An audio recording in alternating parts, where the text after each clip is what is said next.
In Alameda, people would come into San Francisco on ships with the gold rush, and they'd have horses there. They could buy a saddle horse for $1,000 in 1849, and then ride those. They would sell those horses, and then guys could take those horses up into the gold country. So that was how he got started out here.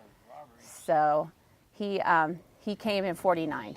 So. Now that's Guy Engle. That is David Engle. David Engle. David Engle, and that's who Mona was sharing that came over, drove the first cattle over Greenhorn Mountain. Yes. Now, how are they connected to you and your family? Okay, I am the sixth generation of our family to live on our ranch. And David and his wife Elvira were the first generation. So it's David and Elvira, and then their oldest was Frances Elizabeth, and she married R.L. Stockton, and then they started the Horseshoe Ranch, which basically the Horseshoe Ranch was a gift from David to his oldest daughter, Frances.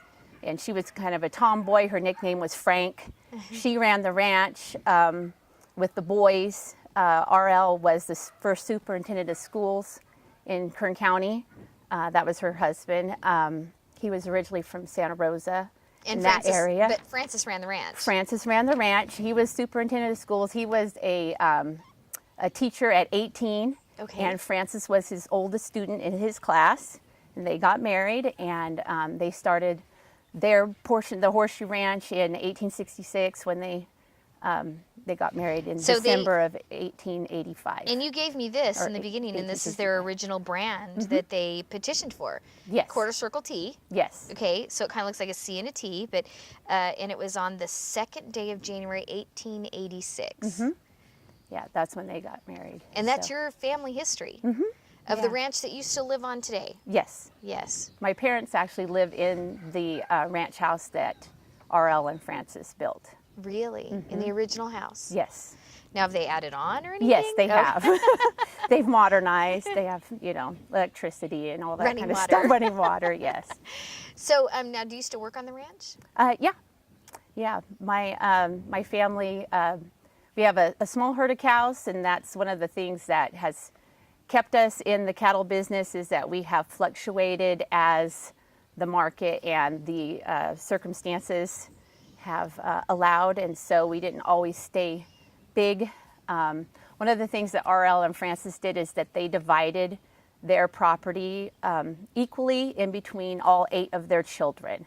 So R.L. and Frances accumulated a lot of property. They ran, they had alfalfa in Buttonwillow, from Jerry Slough area in Buttonwillow, and they ran cattle all the way to the top of Greenhorn Mountain. And so they had a huge ranch, but they also divided it in between all of their children. They had 7 sons and 1 daughter. So did their children stay in the ranching business? Some of them did. My great-great-grandfather was Ralph Tarble Stockton. He was the oldest son, and he got when they divided it, he got the homestead section, or the house section, and the brand, and the Horseshoe Ranch name, which was the name that R.L. and Frances started their ranch with. So that's the history. There's other, the Yuba Farms, which is the Frank Stockton family, and other Stocktons have ranches still to this day that were from that original. We were talking earlier, and you said that a lot of the families, you grew up here and you married into other families. Like this is Carver Bowen, for instance, that we're here. And you are Stockton. Right. I'm Stockton. Yeah, the Stockton family. The Stockton family. Right. So you guys, you married ranching families. Right. Well, my mom and dad, my dad is David Oles, but his mother is a Moore, and the Moores were here in this area during the silver mining, and they came in the same time. And so it's like we always joke, one of our family jokes is, my husband is from Wisconsin originally, and because we had to import someone from out of the area to put a branch in the family tree, because like my mom and dad, when they got married, like one side of the mountain was now, related to the other side of the mountain, so it's kind of, the different. Your husband from Wisconsin. Because we're related to everybody up here, so.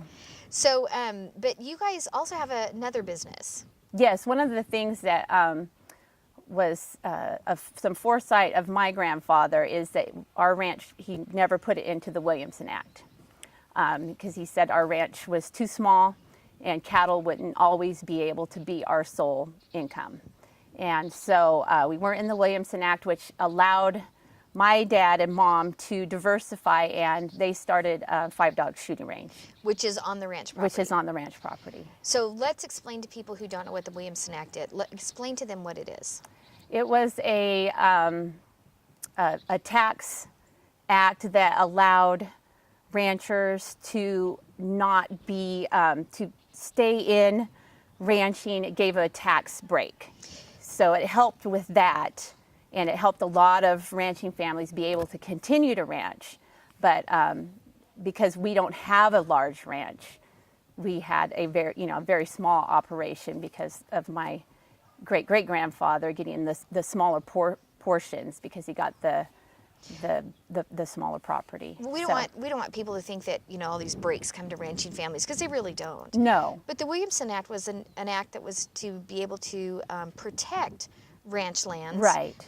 So that you didn't pay the high cost of taxes that you would if you were downtown Los Angeles. Right. You got a lower tax rate because it's not developed land. It was able to keep the original land from being developed. Right. What they didn't want your family to do, the government didn't want your family to sell it to some major developer in Los Angeles and have a bunch of sky rises behind us versus these beautiful oak trees. Right. So it was a benefit to, I think, the legacy of the state of California and its ranching families to be able to give you a tax credit. Right. So you started, your families didn't go into the Williamson Act. You wanted to make sure that you could have a second viable business on the ranch if the cattle industry had fallen or the market dropped or there was a fire or a drought or God knows whatever else that you guys go through. All of the above. Yes, all of the above. So you started 5-Dogs. So tell me what 5-Dogs is. Well, 5-Dogs shooting range is just a place where people can shoot. It is the largest outdoor shooting range in the state of California. You can shoot long-range rifle, pistol, sporting clay, trail, that kind of thing. So, I shoot a lot. We do a lot of clay shoots, and I love going to 5-Dogs because it's actually out in the environment. I mean, it might come over a hill, it might go straight up in the air, it might come over rocks, and it just gives you a better. I think you have to be a better shooter to shoot at 5-Dogs. Yes, yes. So now, do you help or run that facility as well, or is that? I help my parents with the day-to-day kind of things as far as just keeping track of paperwork. The wonderful the paperwork. The paperwork part. They have guys that actually run the range, work the range, and my dad is daily involved with the range operation today. So your mom's name is Frankie. Yes. Yeah. Now she's named after Frances. Yes. Now is your mom's her name Frances? Frances. Yes. But Frankie's she goes by her Frankie. nickname. Like She's also a tomboy like her great-grandmother, yes. And her great-grandmother was Frances that ran that ranch, but went by Frank. Yes. And so do you go by any other names besides Jennifer? No, just Jennifer, yeah.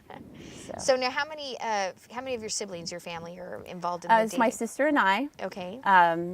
My sister and I are just the two of us as far as the children. My aunt, my mom's younger sister, has 2 daughters as well.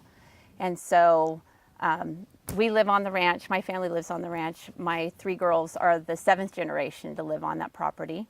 And we do, just the checking the water, bring the cows in. We do the branding every year, and that's when everybody gets involved. The other part of the family isn't involved with the day-to-day operations of, fixing fence. But everybody comes to a branding. Everybody comes to the branding, and so that's a big deal, and that's one of the things that is important to me is to make sure that everybody in our family loves that part of our heritage, because I don't want our family to go the way of some of the other families that have broken up because people don't value what came before them and the work that went in and the lifestyle that is there. Tell me what you value about your heritage. The thing I value about my heritage is that they worked hard, they put their family first, and their neighbors. They were part of a community, even though they were on these ranches that were so far apart. They were community oriented, and it's one of the great stories, well, the great stories that are about my ancestry that I love are that if there was ever anything wrong, you could go to RL and Francis and they would help you. You know, if there was ever a need, you could go to, you know, Trent and Irma and they would help you. It was just those kind of things. I want that to be the legacy, and the cattle and the property is part of that, because it just becomes part of, it's something that, you know, my husband, who wasn't raised in the area, he already understands that the ranch isn't something that we're going to sell. It's not part of the portfolio. You know, it's the heritage of our family. And so it's just, that's what I value. So that goes a little bit, touches on a lot of different things. It not does. one thing. No, it does. That's good, though. That's good. So. Let's hold on a second. We're just going to hold till the